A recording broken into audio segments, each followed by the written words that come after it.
सन 1947 व्यापारिक मार्ग से कई जहाज गुजर रहे थे। उस समय उन सभी जहाज़ों को एक डिस्ट्रिक्ट संदेश प्राप्त हुआ। उस संदेश में था कि जहाज के सभी क्रू मेंबर्स के साथ कप्तान भी मर चुका है। इसके बाद अगला मैसेज कुछ डॉट के बाद डाई ये था और इसके बाद कोई मैसेज नहीं आया। शायद वो भी मर गया। क्या लगता है आपको उन सभी के साथ ऐसा क्या हुआ कि वहाँ सब एक साथ मौत के घाट उतर गए? आज से लगभग 77 साल पहले घटी इस घटना के बारे में जो कोई भी सुनता है लिटरली उसके रोंगटे खड़े हो जाते हैं। इस भयानक घटना के बारे में मुझे जब सबसे पहले पता चला तब लिटरली कई दिनों तक मेरे खुद के दिमाग से यह घटना नहीं निकल रही थी। चलिए जानते हैं इस घटना के बारे में कि आखिर उस दिन ऐसा क्या हुआ था। क्या सही में उन सभी की मौत के पीछे कोई प्रेत आत्मा, भूत या फिर कोई आसमान में अदृश्य शक्ति से मैं बात कर रहा हूँ एलियंस की? क्या थी कहानी एसएस ओरंग मैदान की? जानते हैं इस वीडियो में। उससे पहले नमस्कार दोस्तों, मेरा नाम है आर्य। 1947 मलका की खाड़ी के व्यापारिक मार्ग से कई शिप गुजर रहे थे। तब अचानक से उन सभी को एक डिस्ट्रिक्ट सिग्नल मिला। यह सिग्नल उन शिपों के साथ कई लिसनिंग स्टेशनों को भी सुनाई दिया। अगर आप नहीं जानते कि डिस्ट्रिक्ट सिग्नल क्या होते हैं तो यह सिग्नल इमरजेंसी के टाइम भेजे जाते हैं। जब किसी की जान पर बनी हो तब यह मैसेज भेजे जाते हैं। जो डिस्ट्रिक्ट सिग्नल प्राप्त हुआ था उस मैसेज में था कप्तान के साथ साथ क्रू मेंबर्स नक्शा रूम और ब्रिज पर मर चुके हैं। उसके बाद कुछ डिस्टर्ब करने वाली डॉट और फिर लास्ट मैसेज था आई डाई।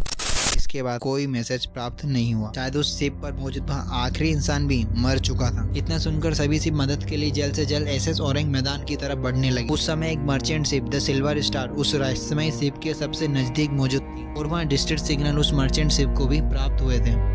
सिल्वर स्टार के कप्तान ने बिना किसी देरी के एसएस ओरंग मैदान की मदद के लिए चल दिया। कुछ दूरी तय करने के बाद अब अंधेरे ने भी अपने पैर पसारना शुरू कर दिए थे। कुछ समय बाद उस merchant ship the silver star के कप्तान को दूर एक शिप दिखी। सिल्वर स्टार का कैप्टन अपने एक्सपीरियंस से समझ गया कि वह एक डेड शिप है। उन्होंने उसके पास जाकर कई बार उससे संपर्क करने की कोशिश करी लेकिन एसएस ओरंग मैदान से कोई जवाब नहीं मिला। इसके बाद सरल भाषा में कहूँ तो द सिल्वर स्टार के कप्तान ने जोर से हॉर्न भी बजाया ताकि उस डेथ शिप से कोई बाहर मदद के लिए निकले, लेकिन एसएस ओरंग मैदान से कोई जवाब नहीं आया। इसके बाद शिप के कैप्टन को थोड़ा अजीब लगा, साथ ही डर भी लगने लगा, क्योंकि जब कोई शिप समुद्र के बीच में खराब हो जाती है या उसका इंजन बंद पड़ जाता है तो उस शिप पर मौजूद सभी इंसान बाहर आ जाते हैं। एसएस ओरंग मैदान के साथ ऐसा कुछ नहीं हो रहा। कई बार कोशिश करने के बाद जब कोई जवाब नहीं मिला तो merchant ship the silver star के कप्तान ने अपने क्रू मेंबर्स के साथ साथ उस शिप पर चढ़ने का ऑर्डर दिया। लेकिन उस शिप के क्रू मेंबर्स लिटरली काफी ज्यादा डरे हुए थे। उनके पैर कपकपा रहे थे। कईयों ने तो अपने पेंट में बाथरूम तक कर दी होगी। लेकिन फिर कैप्टन ने थोड़ा स्ट्रिक्ट होकर चलने का ऑर्डर दिया और वहाँ उस शिप चढ़ने के लिए तैयार हो गए। जब कैप्टन सहित क्रू मेंबर्स एसएस ओरंग मैदान पर पहुंचे तो उन्होंने जो देखा उसकी लिटरली उन्होंने कोई कल्पना भी नहीं की होगी। जो दृश्य उन्होंने देखा उसे देखकर कईयों की तो पेट तक गीली हो गई होगी।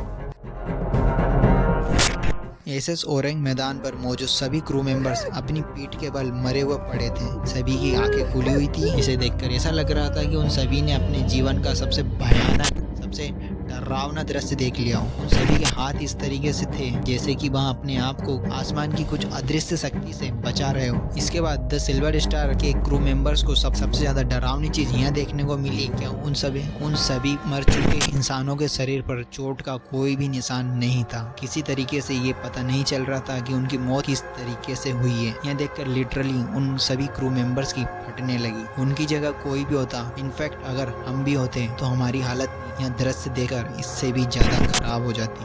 द सिल्वर स्टार के कैप्टन ने अपनी सभी क्रू मेंबर्स को यह ऑर्डर दिया कि कोई भी उन मृत शरीरों को हाथ तक नहीं लगाएगा, कि ना जाने उन सभी की मौत किस कारण से हुई है और उनको हाथ लगाने का नतीजा क्या होता क्या पता। अब सिल्वर स्टार के क्रू मेंबर्स शिप के उस हिस्से में पहुंचे जहां एसएस ओरंग मैदान का क्रू मेंबर डिस्ट्रिक्ट सिग्नल भेज रहा था। मात्र इसी एक व्यक्ति की मौत बाकियों की मौत से अलग लग रही थी। अपनी आंखें बंद करा हुआ था जिसे देखकर ऐसा लग रहा था जैसे कि कुछ ऐसा दृश्य जिसे देखने से ही सभी की मौत हो जा रही। जब सिल्वर स्टार के क्रू मेंबर्स एसएस ओरंग मैदान के बॉयलर रूम में थे तो उन्हें काफी ज्यादा ठंड लगने लगी, जबकि उस समय वहाँ का तापमान 100 डिग्री सेल्सियस था।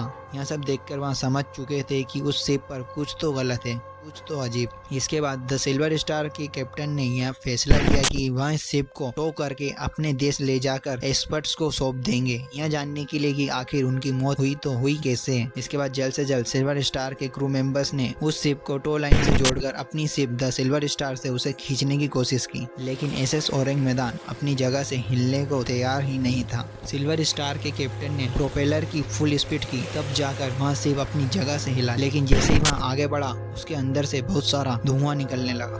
यह देखकर सिल्वर स्टार के क्रू मेंबर्स ने टो लाइन फट से काट दी और अपनी शिप पर वापस आ पहुंचे। इसके कुछ ही पलों बाद सिल्वर स्टार के क्रू मेंबर्स के सामने एसएस ओरेंग मैदान में एक बहुत बड़ा ब्लास्ट हुआ। यह ब्लास्ट इतना बड़ा था कि एसएस ओरेंग मैदान समुद्र से कुछ ऊपर उठकर पानी की गहराई में जा समा गया और अपने साथ एसएस ओरेंग मैदान के सभी राज, सभी रहस्य समुद्र की गहराई में ले डूबा। ऐसा लग रहा था मानो जिस भी अदृश्य शक्ति ने यह किया है वह नहीं चाहता कि किसी को भी यह पता चले कि एसएस ओरेंग मैदान में आखिर हुआ क्या था। जब सिल्वर स्टार के क्रू मेंबर्स ने अपने देश पहुंचकर यह सब बताया तो किसी ने उनकी बात को सच मान लिया, वहीं कुछ ने इसको मानने से साफ इनकार कर दिया। लोग इसे सच इसलिए नहीं मान रहे थे क्योंकि उनका कहना था कि एसएस ओरेंग मैदान नाम का कोई सीप ही नहीं है। उनका कहना था कि यह मात्र लोगों की कुछ काल्पनिक बातें हैं।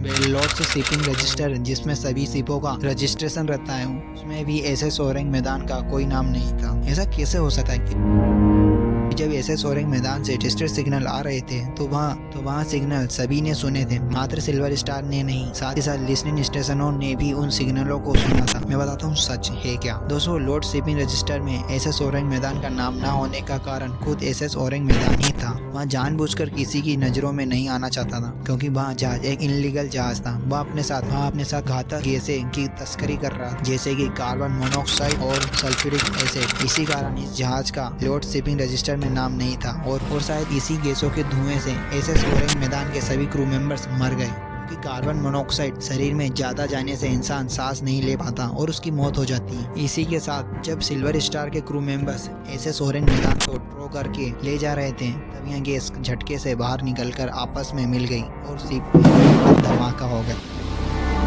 लेकिन फिर बात यहाँ आती कि जब सभी की मौत इन गैसों से ही हुई थी तो सिल्वर स्टार के जब क्रू मेंबर्स इस शिप पर आए तो उन्हें कुछ क्यों नहीं हुआ। कुछ लोग यह भी मानते हैं कि इस पूरी रहस्यमय घटना के पीछे स्वर्गवासी थे, मतलब कि एलियंस।